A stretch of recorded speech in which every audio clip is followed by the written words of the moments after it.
आपको बता दें, और ये ज़रा दुखी होता है कि पाकिस्तान दुनिया के उन ममालिक में शामिल है जहां बच्चों की ग़िज़ाइयत एक बहुत बड़ा इशू बना हुआ है। यानी बेसिकली बच्चे जो हैं ऑफ अ सर्टेन एज वो मेल न्यूट्रिशन की स्टेज में हैं, और this is a bit of a challenge parents के लिए भी और वैसे भी, because we don't want to be one of those countries जहां बच्चों में स्टंटिंग जो एक बहुत इम्पॉर्टेंट बहुत बड़ी बीमारी है वो ना हो। So how can we reverse that process, ये बड़ा हमारे साथ हैं, माहिर ग़िज़ाइयत हैं और बताएंगी हमें कि हम ज़ाहिर है एक गुर्बत बहुत ज़्यादा है डॉक्टर साहबा, लोग नहीं अफोर्ड कर पाते, बच्चे ज़्यादा होते हैं, फिर पॉपुलेशन पे कोई कंट्रोल नहीं है, कमाने वाला एक है, खाने वाले बहुत से हैं, क्या करें ऐसे में लोग?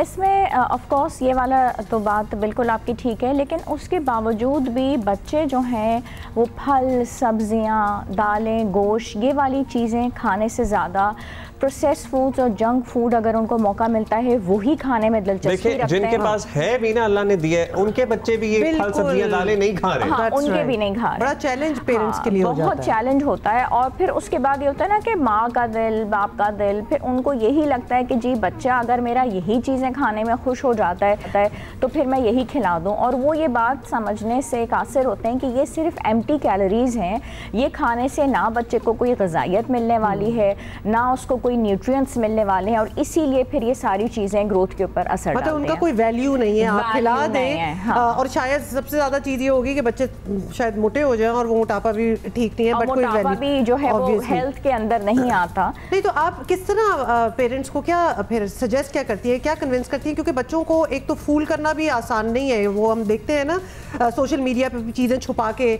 आगे कोई और चीज़ लगाई हुई है, पीछे से दूध पिला दो या कोई अच्छी चीज़ कर दो, बच्चे तेज हैं। हाँ। अब उनको पता चल जाता है। हमारे बचपन से ना इन चीज़ों के लिए एक टर्म यूज होती है, चीज़ खानी, मतलब हाँ। चीज़ अंग्रेजी वाली चीज़ नहीं, उर्दू वाली चीज़। हाँ, तो हम उसे मैं उसे टॉफियाँ ज़्यादा खा रहा हूँ तो गंदी चीज़ें मत खाया करो, कहता है मेरा मुझे गंदी चीज़ें ही खानी है। बच्चों के पास मतलब anything that they can get from the shelf of a mart या किसी भी दुकान में जाए तो वो चीज़ें, उसमें कोई ऑप्शंस हैं जो कम से कम बेहतर कुछ हो as compare to other processed foods? Options बिल्कुल है, और दूसरी बात यह है कि इसमें थोड़ी सी मेहनत माँ को करनी है कि ऐसे ऑप्शंस ज़रूर तलाश करे, थोड़ी सी मेहनत करे और डिफरेंट वैरायटीज़ जो है लेके आए। आजकल तो हमारे पास नेट ने भी इतनी ज़्यादा अपॉर्चुनिटीज़ लोगों को दी हुई हैं कि डिफरेंट रेसिपीज़ तैयार की जाएं, और उसमें ज़रूर गोश्त को, दालों को, सब्जियों को, फलों को किसी ना किसी तरीके से बीच में इनकॉर्पोरेट की जाए कि बच्चे के अंदर वो ग़िज़ाइयत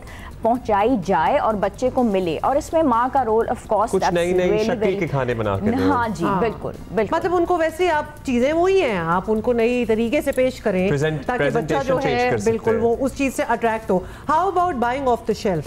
मतलब उसमें ज्यादातर चीजें जो होती हैं वो वही वाली बात हो जाती है, न्यूट्रिशन नहीं होती, लेकिन एनीथिंग दैट वुड वर्क। हाँ, वो चीज़ें फिर वर्क करनी चाहिए जो एज अ माँ, अगर मैं भी देखूँ अपने बच्चे के लिए एज अ मदर, तो मैं फिर वो वाली चीज़ें पसंद करूँ जिसके अंदर एटलीस्ट प्रिजर्वेटिव्स ना हो, जिसके अंदर एडिटिव्स ना हो, जिसके अंदर केमिकल्स ना हो।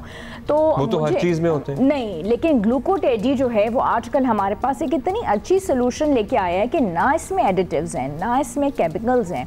तो मुझे इस लिहाज से ये चीज़ अपने बच्चे के लिए अच्छी लगी। जो कप केक होते हैं टेडी बियर वाले, ये केक हैं और इसमें रियल स्ट्रॉबेरी है, ठीक है। तो एटलीस्ट ये होता है कि बच्चे को ये पसंद आ जाता है, ठीक है। अगर बच्चा मुझसे कोई चीज़ ऐसी मांगे तो एज अ मदर मैं उसको वो चीज़ तो दूँ जिसका उसको कोई साइड इफेक्ट ना हो, तो फिर मैं उसको ग्लूकोडेडी दे दूँ, ठीक है। अब अगर मुझे लंच बॉक्स भी बच्चे के लिए प्रिपेयर करना है तो वो डिफरेंट चेम्बर्स वाला हो गया, उसमें मैंने एक तरफ उसको फ्रूट्स दे दिए, कुछ नट्स दे दिए, होल मील सैंडविच बना दिया, और साथ में मैं उसकी पसंद का उसको ग्लूकोडेडी दे दूँ। तो उसमें क्या होगा कि मुझे ये सुकून रहेगा कि इसके अंदर कोई केमिकल्स नहीं है, कोई एडिटिव्स नहीं है, कोई प्रिजर्वेटिव्स नहीं है, और उसकी पसंद भी पूरी हो जाएगी। एक आइडिया इससे भी लिया है कि क्योंकि केक तो केक है, लेकिन उसकी शक्ल ऐसी है ना कि बच्चे फिर अट्रैक्ट भी हो जाते हैं। अगर वो चार चीजें मेरी पसंद की खाए तो I have to listen to him also. फिर वो उस चीज से तो अट्रैक्टिव होगा क्योंकि वो टेडी बना हुआ है। लेकिन the fact that it's buying of the rack on a shelf, क्योंकि हम जो वही बात हो गई कि वो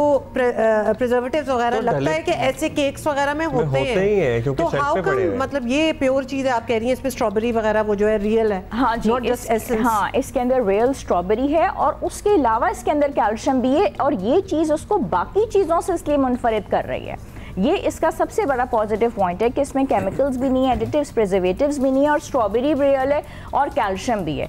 तो फिर मेरा दिल बार बार इसी की तरफ जाएगा कि मैं एक ऐसी चीज़ अपने बच्चे को दे रही हूँ और मैं मुतमईन हो जाऊंगी कि जहाँ पे मैं उसको सारी चीज़ें प्रोवाइड करूँ जो मेरी पसंद की वो खाए, तो फिर एक चीज़ मैं उसको उसकी पसंद का केक भी दे दूँ जिसमें एटलीस्ट उसको फ़ायदा पहुंचे। ये तो बड़ा आसान काम हो गया, और यहाँ हम ट्राई भी कर लेते हैं। अब्दुल्ला, आपके बच्चे खाएं, मतलब would they be attracted? They are already क्योंकि ऑब्वियसली आई कैन अंडरस्टैंड कि वो बड़ा चैलेंज हो जाता है, और आपको एक वैरायटी भी देनी है, आपको बहुत सी चीजें भी देनी है, एक चीज से तो बच्चा वैसे ही थक जाएगा। And this looks and taste, ये पता नहीं वालिदैन के लिए कैसे खबर है, बच्चों के लिए बहुत अच्छी खबर है। बच्चों के लिए बहुत अच्छी खबर है, ये अलाउड हो गया है सडनली। हो गया sir. Great doctor Ayesha, thank you so much. आपने एक खबर भी दे दी है, डेफिनेटली माए जो है कुछ ऑप्शंस भी दे दिए हैं, रिलीफ जिसमें वालिदैन और बच्चे दोनों मुतमईन हो सकते हैं। हाँ, जिसमें वालिदैन और बच्चे दोनों मुतमईन हो सकते हैं, और साथ ही साथ उनको वालिदैन को ये ब्रेकफास्ट करें, तसल्ली होगी कि इसमें प्रिजर्वेटिव एडिटिव्स नहीं है और कुछ ग़िज़ाइयत जारी है, और बच्चों को तो पसंद है ही। There you go, देखें आसान कर दिया आपका काम। Thank you doctor Ayesha for being here with us.